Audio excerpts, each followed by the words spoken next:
இருமான்கள் பேசும்போது மொழியேதம்மா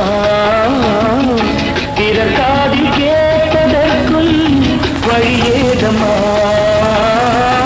ஒரு ஜோடி சேர்ந்து செல்லும் பயணங்களில் உறவழி வேறு இல்லை கவனங்களில்